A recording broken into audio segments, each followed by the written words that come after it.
Hello, family. Welcome back to Inspired by Terry. I'm excited to share with you today, and I just hope everyone's having an awesome day and had an awesome week. Today, I want to talk about something that's very sensitive to my heart. I want to talk about the breakdown of the family. And um, yeah, and it's really sensitive to my heart, so let's begin. God designed the family to be the basic building block of our society. In Genesis 2:18 it says that God said it was not good for man to be alone. So he presented Adam with Eve and they started our first family. Okay? And the family is where the children learn about God in the family. That's where you learn your first knowledge of God comes from the family.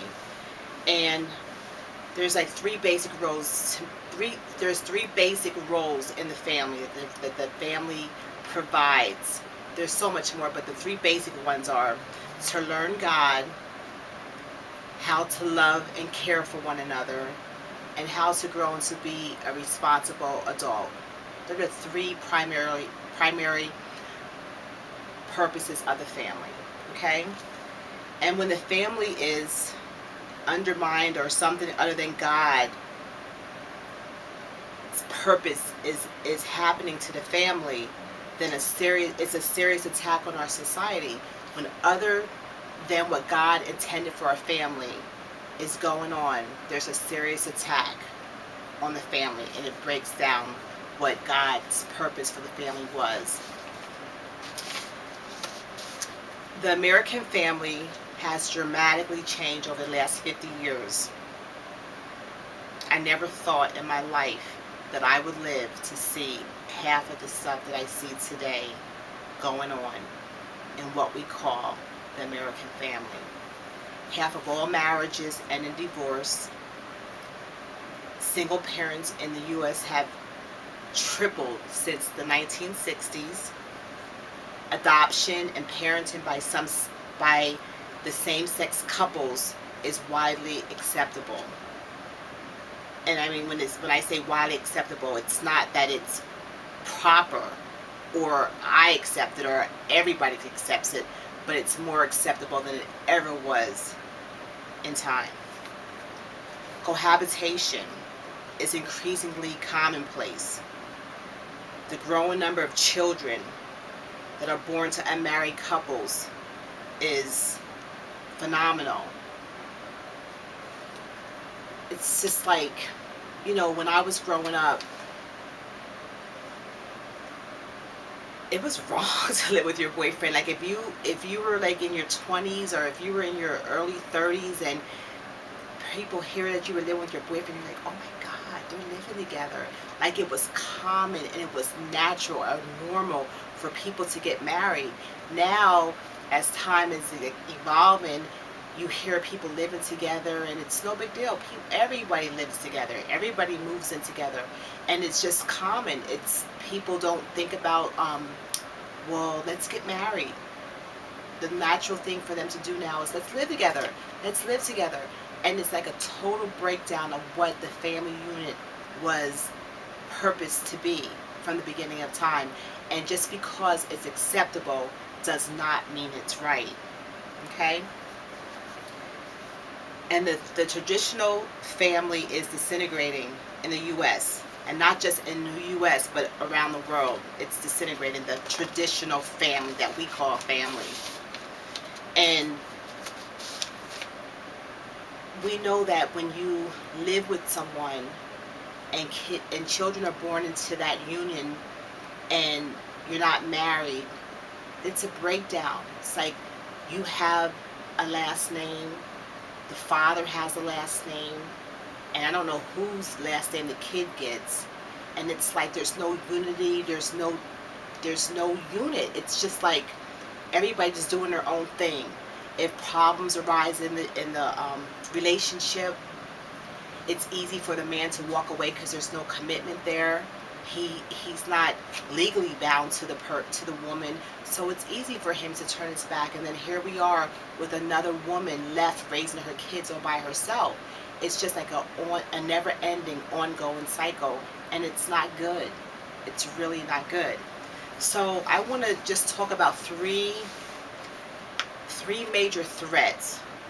There's so many more, but there's the three major threats to our family are, the first one we're going to talk about is materialism.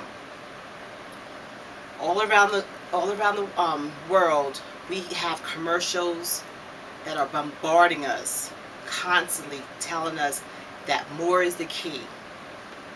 Gotta have another car, another pair of shoes, another pair of sneakers, new jeans, new this, new that. If you have a pair of brown shoes, you need a brown purse to match. Like, everything is more. More is the key, according to society. So people are in debt up to their ears, credit cards maxed out. They all have to have the latest clothes, the latest shoes, the latest gadgets. Galaxy comes out with a phone. You get a new phone, it costs $400, and in 5 months it's like, oh, they have a new phone out. And people are really trading those phones in just to have the latest version, and there's nothing wrong with the phone that they have.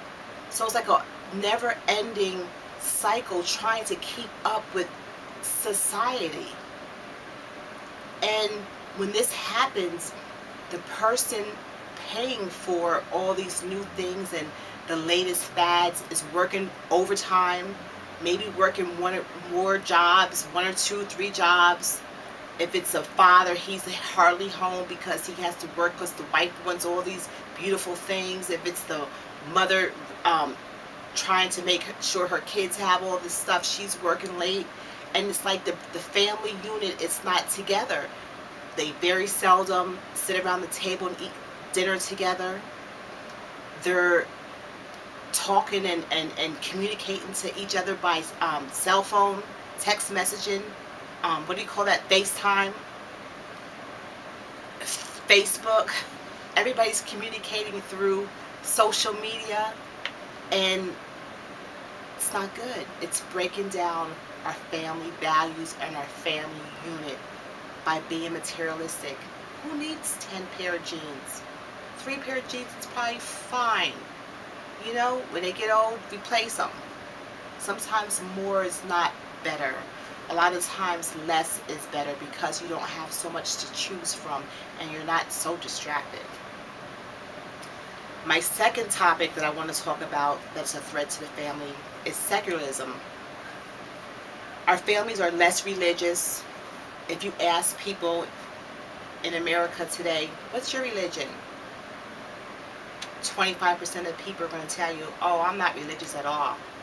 I don't believe in God. Actually, they're saying that that's a new religion. The people who say they don't believe in God is increasing in numbers. Wow, I never thought I'd live to see that day. And when you don't believe in God and you don't have a standard or anything to measure yourself by, it's so easy for the secular worldview to creep into the family because you have nothing to measure it by. Everything's acceptable because you don't believe in God. Marriage is seen simply as a civil contract rather than a spiritual bond between a man and a woman under God. If you're not fulfilled in your marriage or conflicts arise, you're like, okay, well, this is not working out. Bye. You know, I think we made a mistake, or, you know, maybe we should rethink this thing. And they just to say, okay, I'm done. You want to abandon the marriage. But the biblical definition of marriage is that you're together and to death do you part. It doesn't always work that way, but that is what God intended for the family. when you marry properly, He wants you to be with that person until you die. Some of us, have, or some of us have not, or some of us will marry not for the right reason, and you might find yourself ending in a divorce. But if you know God, and if you're listening to me today, pray to know God before you enter into marriage, because it is a union that, and it's a holy state that God ordained for man and woman, and He really wants that thing to work. His plan is for that marriage bond to be for eternity. Okay? And when you are looking through things with, or through a secular vision, the normalization of marriages are non-biblical. They have marriages now between man and women. I mean, not man and woman, between women and women, man and man.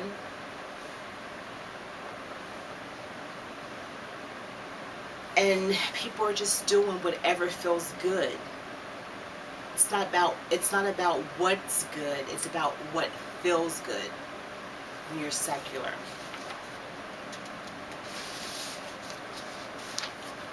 Also under that umbrella, it's like sexual promiscuity. Everywhere you go, it's like sex on parade. I can't go anywhere without seeing someone's breasts all hanging out. I mean, more of their breasts are out of their shirt than it's in their shirt. It's like their shirt belongs to a little Barbie doll, and it's not really belongs to them. People are paying hundreds and thousands of dollars to go and have breast implants. For what? Because now when you see me, I don't want you to see my face. I don't want you to know who I am. I want you to see my boobs. I want you to see my boobs and recognize that, oh, I got 44 extra D's, or whatever you want to call them things. Women are wearing those yoga pants, those black yoga pants that show everything. You might as well just have on a pair of stockings walking the streets. I mean, and it's just disgusting. It's like everywhere you go, all you see is just butts jiggling. Back when I was growing up, you had to wear, you didn't have to, but people wore a girdle because they wanted to be intact and everything to look nice and proper. Nowadays, I don't even think they sell girdles. They probably do, but nobody's buying them. It's like, and let it all hang out. You know, there's nothing left to the imagination. Women are classified as being beautiful by the more that they show, they think in their mind that this is acceptable because of secularism. They lack the value of self-esteem, so they think their beauty is in exposure. Drug addictions are all-time high. People are walking around like zombies. Alcoholism, all-time high. People are drinking away their sorrows, drinking away their problems. It's really an epidemic in our country, in our society. And they have no affiliation at all with any religion. Without God, people perish. Take God out of the schools and look at our schools. Kids are running wild. The teachers can't control the classroom. Take God out of our families and look what you got. You got two moms, my two dads. What? How do you raise a kid and teach them properly when I have two dads? And I know that we're trying to make this okay in society, but this is really unbelievable that a child should have to come home to see two men hugging and kissing and laying on the couch like it's normal, or two women laying on the couch kissing like it's normal, and then we think, or they think as parents, that that kid's going to grow up to be some kind of normal. We need God. Lord, help us. We need you. And the millennials are accepting premarital sex. It's not even like talked about. It's natural for them. They don't even think about marriage. Sure, you want to have sex? What time you want to hook up? Okay, come over to my house. Let's make love. How do you make love? You don't make love. Love is something that is a state of being.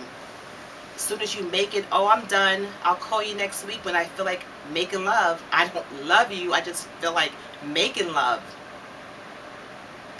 We just accept so many things that have creeped into our society. Words that we just throw around so casually. Let's make love. Let's hook up. Let's smash. These children are having sex for sport because they are bored. They have nothing better to do, so they're having sex. Diseases are crazy. HIV and AIDS is just epidemic. And it's all because the breakdown of our family. No order, no discipline, no father around to guide the children. God help us. Lord, we need you.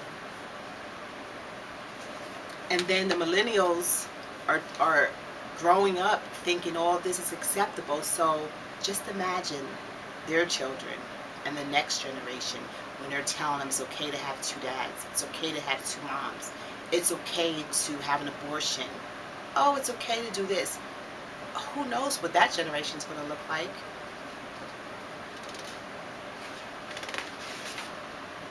And the third threat to the family is the negative media influence. Wow, this is a big one. Our world is saturated with media. Ungodly attitudes and values is what they teach us. It's what the media is purposed to do, because it's not of God if it's not a godly program. So whatever and whomever made the advertisement, their intention is to lead you further from the truth. Media. Today we have our movies, we have our TV shows, songs, video games, the websites, magazines, all sending messages, conveying things to us that this is okay, look at that, this is okay, don't you want to try this, don't you like this, telling us that this is what is good, because we're being bombarded with it all the time. They're telling us that sex outside of marriage is okay, violence is acceptable, all the kids buying these games and video games, pow, pow, pow, pow, pow, pow, shoot 'em up, bang, bang. It's fine. We're giving our kids the money to buy these games. Ugh, unacceptable. It's okay for the kids to be disobedient to their parents. They don't have to listen to them anymore. The kids are telling their moms or their dads, hit me, I'm calling the cops. Oh yeah, there's a law, if you hit me, I know that I can get you arrested if you hit me. And there are some parents that are falling for that. My mom didn't fall for that. She beat me anyway. But some parents are falling for that. And the kids are like calling the shots because the parents are not being parents. Husbands are not the leaders in the family they should be. The wives are the leaders. Unacceptable. In this media influence tells us that it's better to be young than old. Younger is better. The younger the better. All kind of things are going on with this with media, the mass media, Facebook, our cell phones. Sometimes, I love my cell phone and it's good, but sometimes I think that cell phone's like a little demon, Everybody's like, where's my cell phone? I forgot my cell phone. You're going to work and you're halfway at work and you turn around, I forgot my cell phone. I cannot live without I got to go back and get my cell phone. I go out to the restaurants and look around and everybody's on their cell phone. I'm looking and I'm thinking, There's 3 people at that table. All 3 of them people are on the cell phone. Couples are on the cell phone. One time I was out at the restaurant with my husband, and I was like, come on, let's turn these cell phones off and let's really be into each other. Because if you just look around, you see everybody is looking down. I go outside and I go out for lunch, and everybody's looking down at these cell phones. They are such a distraction to keep us from being focused on what is valuable. Our families. Social media tells us, not social media, social media tells us that this is acceptable, violence is acceptable, all these things that are not valuable for family, and we're allowing our children to watch these programs that come into our homes, and instead of them teaching them good things, the programs are teaching them less and less family values. There was a time where we would go outside and ride our bikes, go for walks, play board games, sit in a room and have real conversation. And no one really ever watched TV. Now we got TV screens that are so big in our house, 55-inch. I got a 68-inch with the curve or the edge. Like, everyone's going on and on about these TV sets. And I'm like, whoa, there's something in that. So I just wanted to point out a few things that I feel are a breakdown of the family. And the next time I talk to you, I want to talk about the children, how the children are affected by the breakdown of the family. But we know that those 3 things are big: materialism, secularism, and the media. Big. But we know that our number 1 threat and our number 1 enemy is Satan. He comes to use all those things to distract us, to keep us from reading books, exercising, doing hobbies, doing fun things, spending time with our kids, playing a game, getting on the floor, rolling around with our kids, going bowling, going skating, just going to the park and enjoying each other. But no, we're all sitting around watching, TV, or we're on Facebook, or we're just texting back and forth with whomever. All these gadgets that we have, all these things that are keeping us from spending quality time with the persons that we say that we love, come in the door. And I think that when we come in the front door, turn them off and spend time with your family, because you're away from them all day, and really spend time, quality time with your family. So we know that Satan comes, the big enemy, the big distractor that he is, to keep us from being productive. And I'm going to just share this scripture with you. It says that in 1 Peter 5:8, the Bible tells us to be sober, to be vigilant, because your adversary, the devil, walks around like a roaring lion, seeking whom he may devour, letting you know that he can't devour you, but he's seeking whom will let him devour you. I say to you today, be alert, be sober, be vigilant, looking around for ways he's trying to come in and trying to get you distracted. One thing I did is, not that everybody has to do that, and not to say it's forever, but I said, I'm coming off of Facebook. It was a time waster for me. I was finding myself that phone, always looking to see what the latest comment was, or, and I'm like, I don't need this right now. Deactivate, because I want to do other things, something that's more productive. And also, I started watching less TV because I want to create other things, healthy things, reading books. I want to get back to reading, get back to doing things that are creative. And I don't want to waste my time being brainwashed by a media that does not believe in my God. I hope that you were inspired today. And I just want to say thank you for watching. Subscribe below if you like what you heard. And I look forward to seeing you next week. I just want to say, may the peace of God be with you, and may His grace smile upon you. God bless you. Bye.